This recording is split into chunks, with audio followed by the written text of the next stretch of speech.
Welcome to the Midnight Podcast. We'll be reading a story called 10 Years Ago, I Lost My Boyfriend and Was Banned from Disney for Life. Last night, I Got Him Back by Trash Tia. I hope you enjoy it, and huge shout out to you for listening. I hope you enjoy. Any minute now, they would make their appearance like zombies, lost souls. Every night, I timed it perfectly. I learned to count time in the white room that held me, that tried to tell me I was crazy for 10 years. I spent every night sitting on a pristine white bed counting. I counted my own breaths, and then ceiling tiles and individual grains of rice on my dinner tray. When orderlies told me to keep my voice to myself, I counted in my head instead. I wouldn't lose him to time again. It was always 1 a.m. Always when the park was going dark, and a razor-sharp chill crept into the air, his name twisting and contorting in my throat. A small congregation of loved ones stood with me, maybe 5 or 6 people, young and old, all with the same haunted eyes, expressions drowned in pain they were yet to let go of. There was a collective held breath. My own lungs were stinging from forgetting to breathe, my thoughts dancing. The vibration in my pocket snapped me from fruition. But I didn't let go of my breath. I hadn't fully let go of it for 10 years, constantly fighting with my lungs to remember how to fully take in oxygen. 10 years and I had never truly left the park. Not really. Sure, I had been physically removed, dragged, kicking and screaming, thrown into a room with 4 walls of white oblivion and a single ticking clock staring back. Physically, I had left, and through broken mirrors and silver door handles, the curved lenses of my therapist's glasses, I had aged. I was 18 years old, a senior with my whole life ahead of me. 18 years old, I remembered clinging into the exact gates I stood in front of. It was summer, and I remembered the blistering heat prickling on my skin, the security guard's fingernails slicing into the flesh of my sunburned shoulders. Ben was gone. He had been there, with me, the two of us running for our lives, and then he was gone. It's crazy how 10 years can pass in the blink of an eye.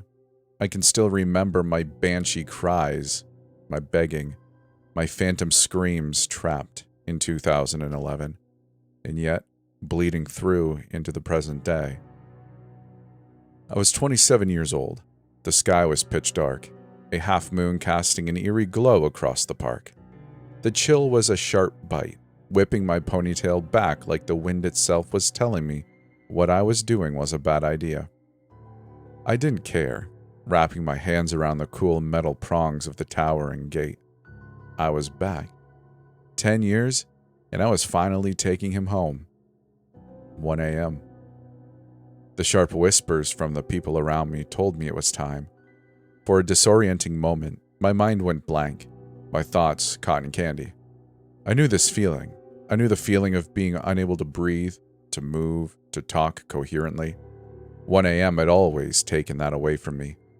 I promised myself this time I would not look. My body felt like a dead weight, and I stared at the ground, my heart galloping into my throat.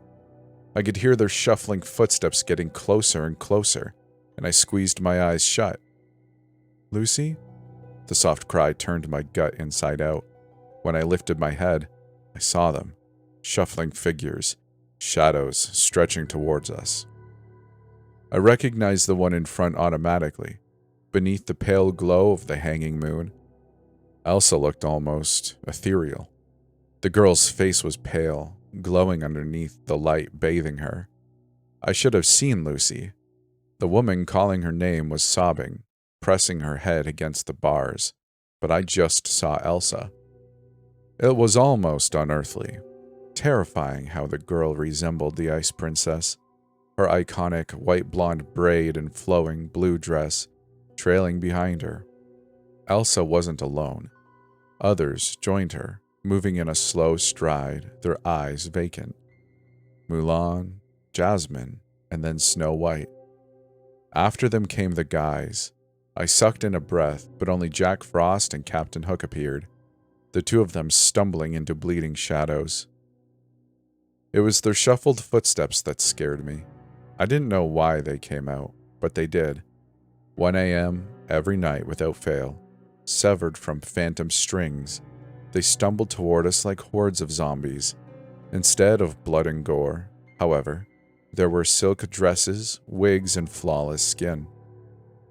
Hook was carrying a sword, while Elsa's crown perfectly sat atop her head.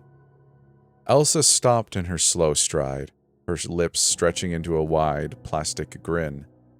Others followed. I felt my body tense up, my gut twisting into knots.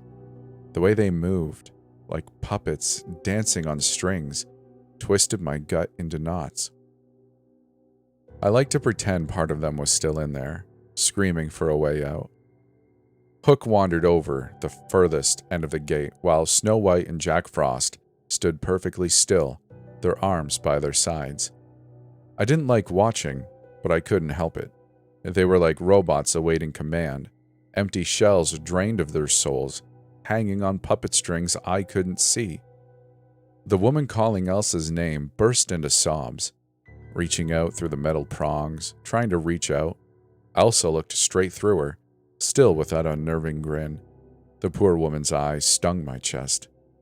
"Lucy, it's Mom," she whispered. "I came back for you. I will always come back for you, baby. Every night. Mommy will get you out." The woman's sobs broke my heart. Her leaving, strained breaths splintering the uneasy silence. Lucy stared straight through her mother, Elsa's grin unwavering. Now that she was closer, I could see why her mother was sobbing, could barely control her gasps for breath, slamming her hand over her mouth. Whoever this Lucy girl was, no longer looked human. She looked like Elsa, like she had always been this character, a being not of flesh and blood, but plastic and clay molded and sliced into the picture-perfect princess. Her eyes didn't blink, didn't flicker or move, permanently wide and exhilarated for children's entertainment, animated. I didn't think a human being could perfect such an expression, and yet she did so effortlessly. Her smile was the copy and paste grin from the movie. I wondered how old she was, how old she really was, because Disney characters don't age, and neither do their skin suits. From the look on Lucy's haggard-looking mother's face, she had been visiting her for a long time. Lucy's mother didn't eat or sleep or think without her daughter crossing her mind. She reminded me of myself, staring at my ghost through the shattered mirror in the white room. Her skin was pallid and pale, eyes sunken and haunted. Still, though, she was smiling, her eyes darting back and forth in a frenzy. I knew the girl's mom was looking for it. I was trying to find it too, in all of them. The spark of something, anything that told us someone, even just an ignition of consciousness, was still in there. But no, the cruel reality was, Lucy was dead, and Elsa, Queen of Arendelle, was standing in front of us. The same went for the other kids. Teenagers when they were snatched into the dark, and still teenagers 10 years later. Their youth more of a mask for the cruel reality inside. Disney didn't like aging. They wanted to keep the magic. There was nothing human about Lucy, Hook, Snow White, or any of them. Not anymore.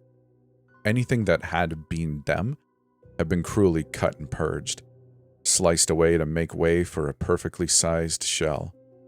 Hook's smile was a permanent smirk showcasing his personality, while Snow's lips were pressed into a thin, patient line. They never came right up to the fence, always staying a certain distance, like the real world was a bad place, and Disney was their home. Lucy cocked her head to the side, grinning at an imaginary crowd only she could see. Her eyes fell into oblivion, drinking in nothing, and that same nothing reflecting in her pupils. I think that was why, after failing to get Lucy's attention, her mother turned and walked away, trembling, her hands over her eyes. She did speak, but rather to the ground than her dead daughter's face. "I'll be back tomorrow, my sweet girl," she whispered through the bars. The woman's steps were quickening, her breaths growing labored. "Mommy will be back, okay?" There was a hesitance in her voice I don't think even she was expecting. I wondered if the woman was lying to herself. Maybe that night had been the last time she went to see Lucy. Her footsteps bled away, retreating into the night, and I found myself almost alone. A teenage boy standing next to me, hands in pockets, rocking back and forth on his heels. The kid stood out like a sore thumb, as if he stepped right out of my memory. At first, I thought I was going mad seeing him mixed in with the small crowd gathered in front of the fence. This kid perfectly captured the essence of the early 2010s, with his plaid shirt, skinny jeans, and worn, scuffed Converse, pulling me back to my high school days. Yet, despite his outdated style, the kid's face was undeniably that of a teenager from the 2020s. Odd. He would occasionally lean against the fence, his fingers clenching around the metal bars, frowning at Hook in particular. The boy didn't speak until the sobbing woman's footsteps had faded, leaving the two of us in a strangely comfortable silence. "Hey you," he finally murmured, prompting me to turn toward him.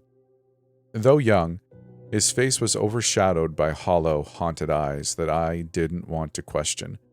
His eyes said so much and so little, and yet were somehow aged way beyond his years.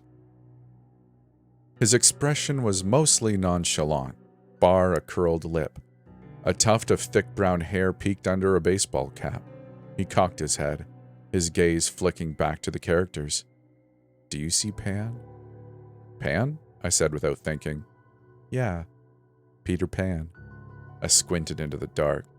The only guys were Frost and Hook. "No." The boy sighed, tipping his head back. "Hell.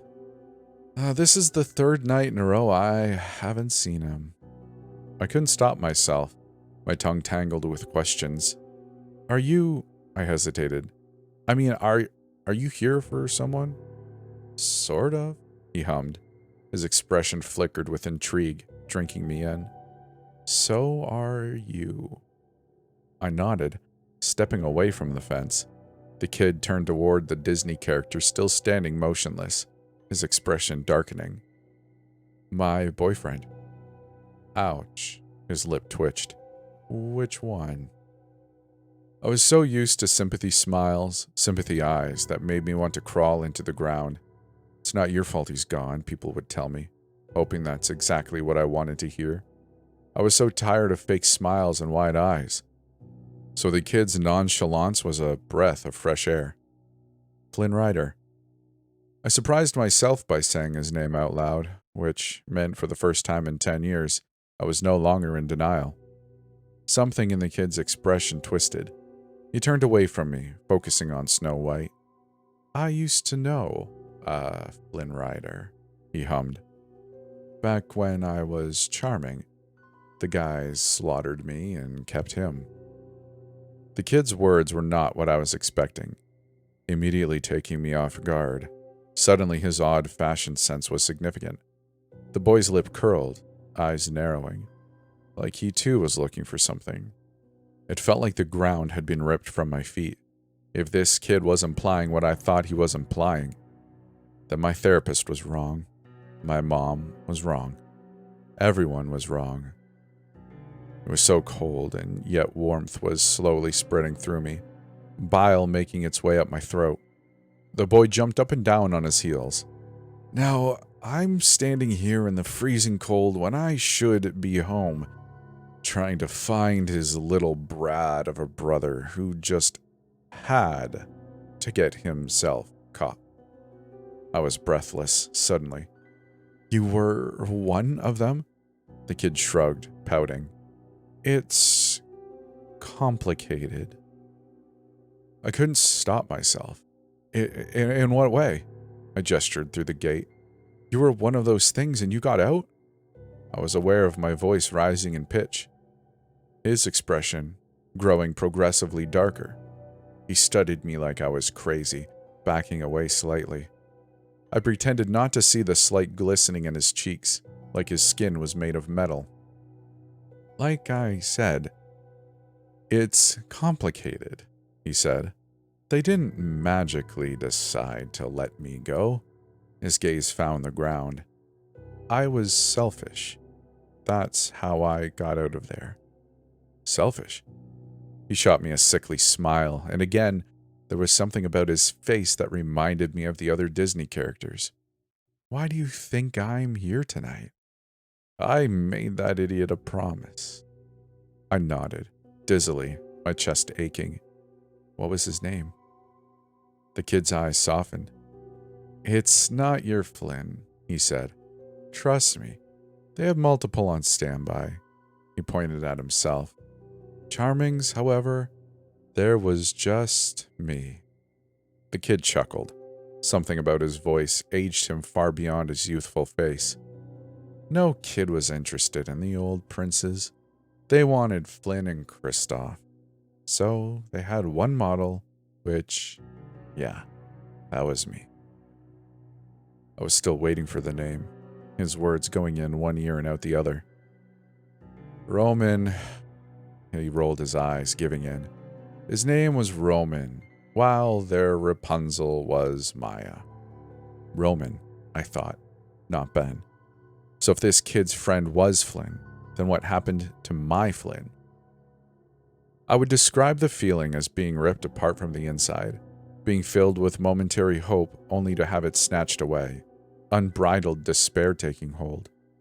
Just like the day I found him, standing in front of a group of littles, clad in the character's costume, shirt and blue waistcoat, swinging his sword for grinning kids. His smile was too wide, too animated, and this faux prince had my boyfriend's face. His wide brown eyes, the freckles on his nose. Striding over to him, I had shoved the kids out of the way. Where have you been? I hissed out, grabbing his arm. He was so cold. I've been looking for you everywhere. Where did you go? I couldn't breathe, my heart in my throat, because Ben and I found the truth behind the people inside Disney costumes. Now, he was working for them, trapped inside a trance I couldn't penetrate. Tugging at the sleeve of his costume, I tried to ignore his vacant eyes and smile that barely acknowledged me. I shoved him, and he didn't blink. Ben! I grabbed his face, cradling cheeks that were so cold, flesh that had hardened into almost a clay-like substance. When I forced him to look at me, his smile unwavered, his grinning laugh. There was something in his eyes, a flicker of light in his pupils that had hollowed out my boyfriend from the inside, wiping him away. What was left was his face, his frozen, unblinking eyes and too wide smile. When I stumbled away, security guards were already grabbing hold of me. I was dragged away and then thrown inside a white room. I felt like I was losing Ben all over again. I could feel my knees buckling. My body was suddenly too heavy. I knew it. I had always known he was dead, just like Lucy. But I needed to see for myself. I lost Roman and Maya, the kid continued, his eyes delving into oblivion. Then I got a second chance, and I ran. His voice broke around the words. There it was again, that break in his tone. This kid sounded way older than 18 years old. They gave me a choice. I could either be disposed of properly and ripped from this body, he gestured to himself, or turn in both brothers to the Mad Mouse himself, granting myself freedom and another chance. I had a hard time figuring out what he meant by this body. The kid caught my eye, lips quirking into a smile that was human, despite everything else about him being anything but. I'm Dylan, by the way, kidnapped in 2011 and turned into a damn doll. That explained his fashion sense. Ignoring his half-hearted salute, I focused on the boy's words. You were one of those things and they let you go? Yeah.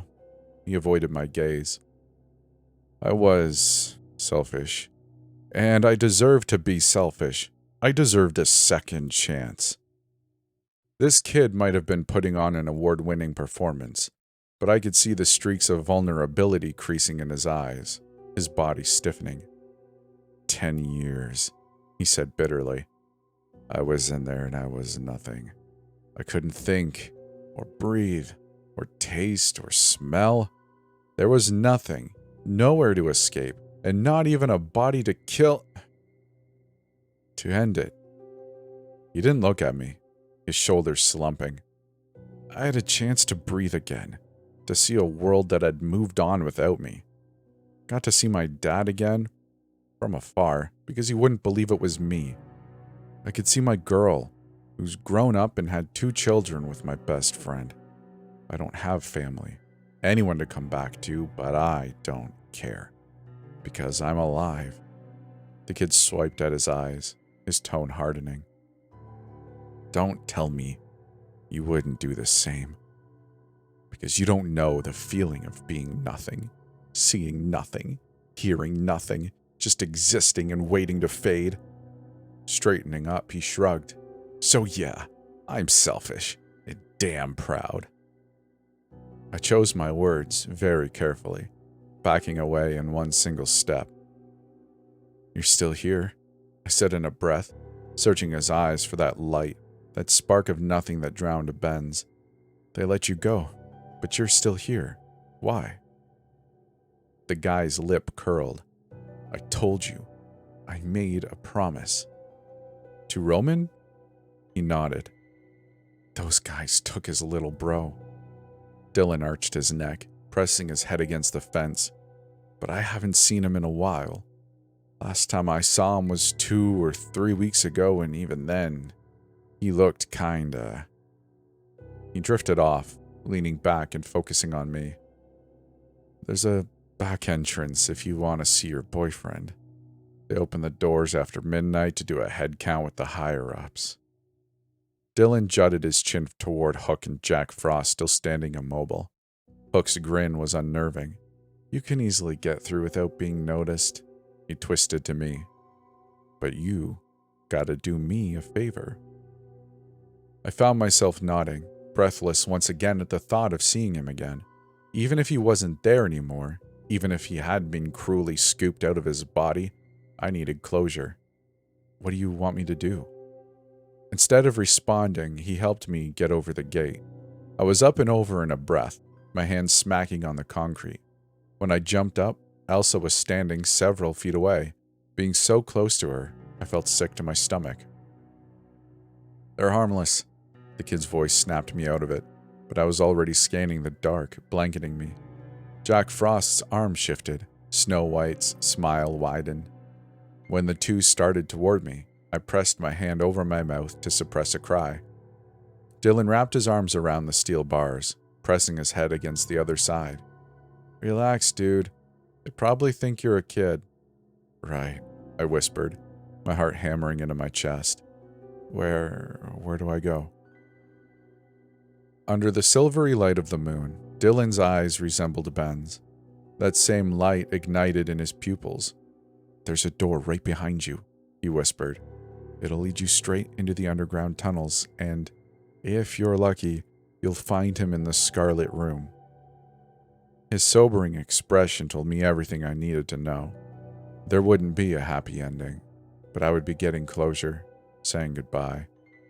I can't say there will be anything left of him, Dylan spoke with sincerity. But it wouldn't hurt to look. Something ice-cold slithered down my spine. And what is the favor? His gaze found the ground, hands tightening on the bars. If you see Peter and Wendy, I want you to kill them for me. He didn't wait for me to respond. Trust me, it's a mercy.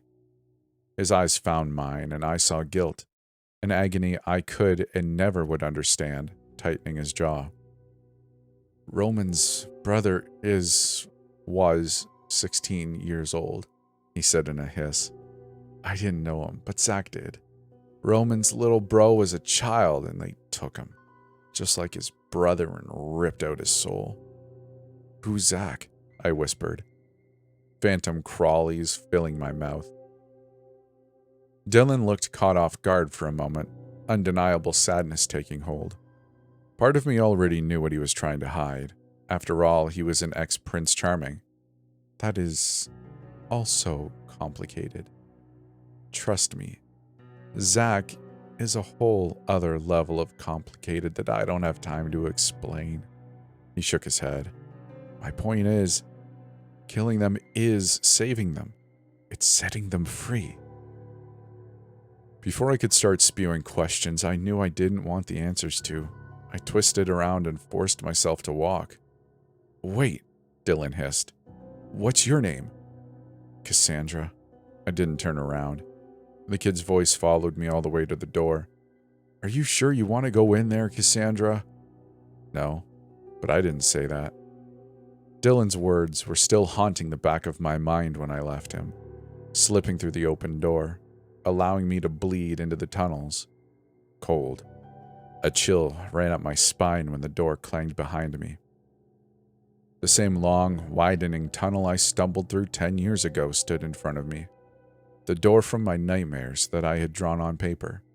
And when my drawing supplies were taken away, I scratched it onto my desk and into my walls.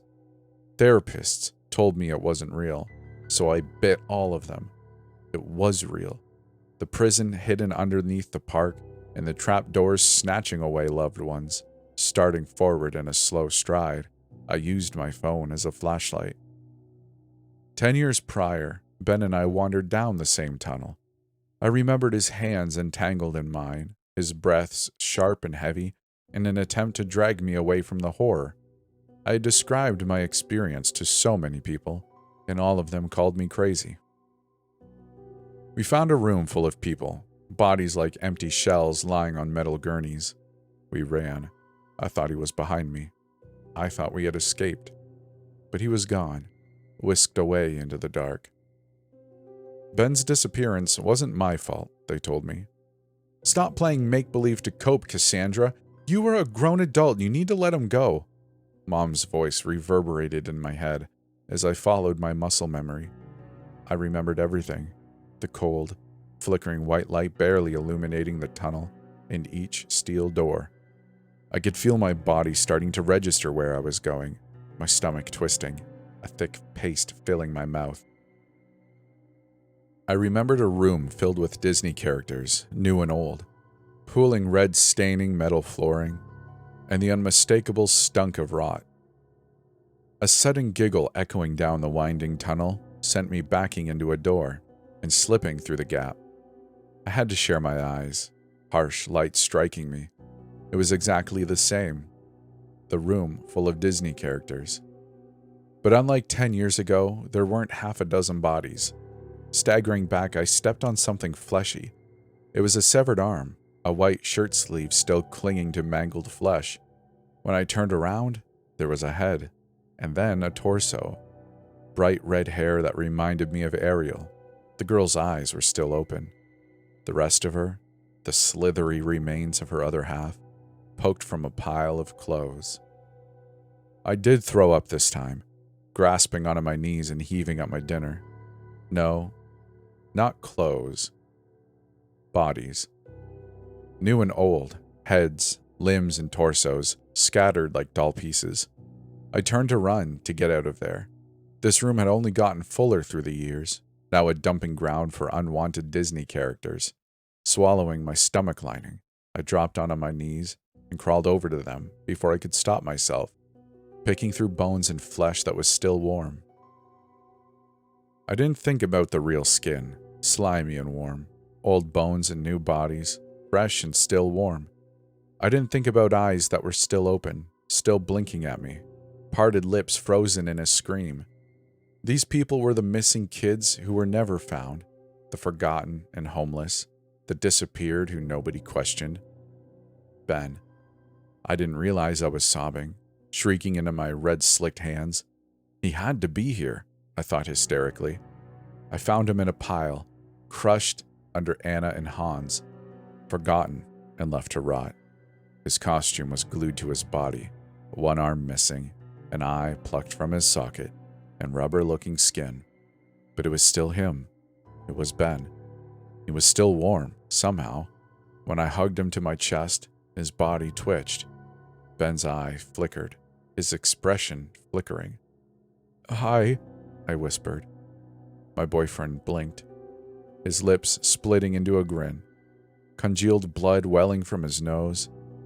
His wide smile didn't waver, stretching across his lips. "You broke my shoulder." His head twitched with an uncharacteristic laugh. "Gesundheit. Listen, Blondie." His fingers formed a fist and then relaxed. "I'll take you to see the lanterns." Not Ben. With my boyfriend still jerking in my arms, my gaze found a thin plank of wood leaning against the wall.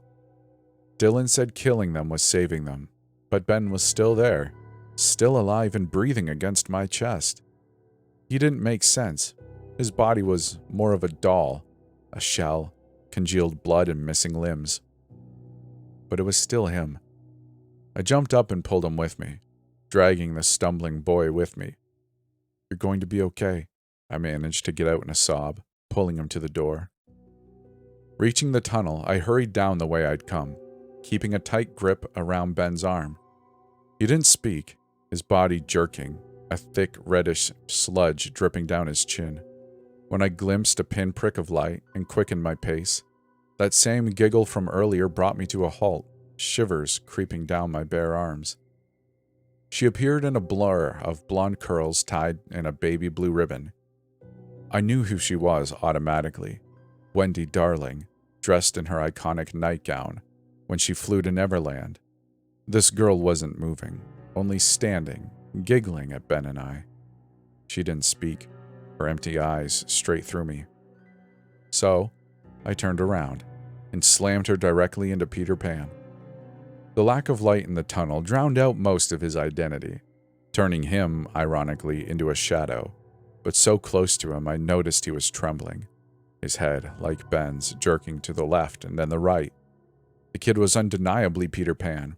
His costume a bright green tunic with jagged edges mimicking leaves, and a pair of matching tights. On his head, the iconic floppy green hat. As my eyes started to adjust to the dark, I could see Peter Pan's all too familiar childish smile and mischievous eyes. But he was shaking, sharp breaths coming out in heavy pants. This was the kid Dylan told me to kill as a mercy, him and Wendy. Instead, I held Ben tighter to me. "You're Roman's brother," I managed to get out in a whisper. "I can get you out of here." The boy didn't move for a moment, his jaw clenching like he was trying to speak, before he stepped to the side. I started toward the door, and he brushed past me, muttering a mantra. I don't think I'd ever heard Peter Pan say that. Joining Wendy, the two of them disappeared down the tunnel, and I took my chance, pulling Ben back through the door and back out into the night. "Did you do it?" Dylan was waiting for me, and I told him the truth. I said I couldn't. He asked me if any of them said anything different, and I told them they were just muttering their usual lines. I think Dylan, despite being a pessimist, still thinks his friends are in there somewhere. I've brought Ben back home, and right now he's resting on my couch. He hasn't spoken, but he's showing promise, clenching and unclenching his fist. There was a knock on the door earlier. I could see Dylan through my window. His knocks sound different, almost metallic. Tap, tap, tapping on my door. I don't understand what he wants. His friends didn't say anything out of place. I'm too scared to open the door. Is he going to take Ben away? Peter's lines, however, I don't fully remember them from the movies. When did he say this? First tunnel, rabbit hole, fairy dust, big red button. That's the end of this story. I really hope you enjoyed it. If you did, I'd love it if you'd leave a comment letting me know your thoughts, and like the video if you're so inclined. There is a Discord if you'd like to come hang out with me and some other purveyors, if that's the word, of the channel. It'd be lovely to have you there to hang out with and chat to. Or chat with, I guess would be proper English. If you'd like to do more, though, if you're feeling overly generous, there is a Patreon, which obviously helps keep this channel going and helps keep the lights on. But lastly, if you'd like and you consider yourself a writer, you can head on over to storiesaftermidnight.com and send me your story, which will be added to the list of stories to read and put on the channel. So I really hope you're having a great day. I really hope you enjoyed this story. Thank you very much for listening wherever you are, and we'll see you in the next one.